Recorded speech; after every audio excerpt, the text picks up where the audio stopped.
the goal of the tool is to, when you log in, you can input your information that will then help you based on the information you've uploaded. So your context, your priorities, and where you are in creating your plan, will propose strategies and interventions to you.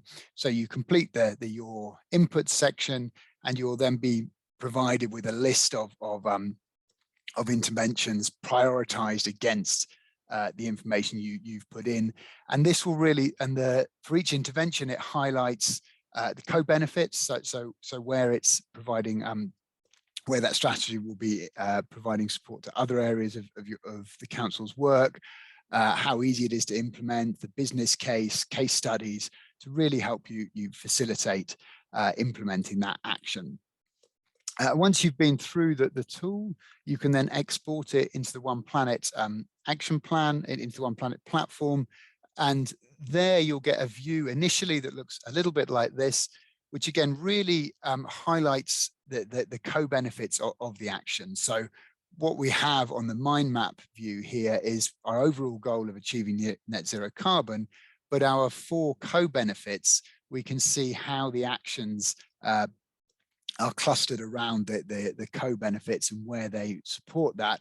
And we have, clicking on the action, we can see all of that same information now on the mind map, but we can also work, we can then start updating that information. So Tom, I'm mentioning how does it, I think it was you, flexibility over time. This is where you can really start customizing it to your requirements, either on the mind map view. There's also a table view, which is much more of a list, but also if you want to create a report, then there's a report view, and we get all of that information into a report. And this is really helping us build the business case for climate action by showing that those wider co-benefits, enabling us to collaborate across different departments. And then we can take that further if interested on the platform.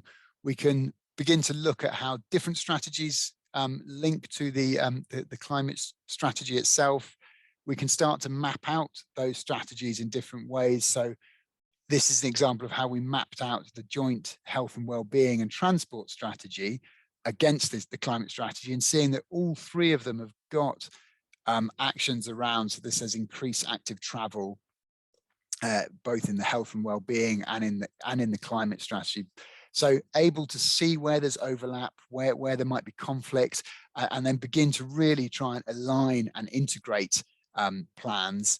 And we can even start creating a central plan and using sort of central indicators. So here we've put a number of central indicators that are now then being replicated in all of these 3 plans. So we're helping to get those plans all aligned, all reporting and working in the same way, helping it save time and duplication there. And that can then automatically be put into a report for any reporting time periods. I'm going to stop there. That was my very fast recap of the tool.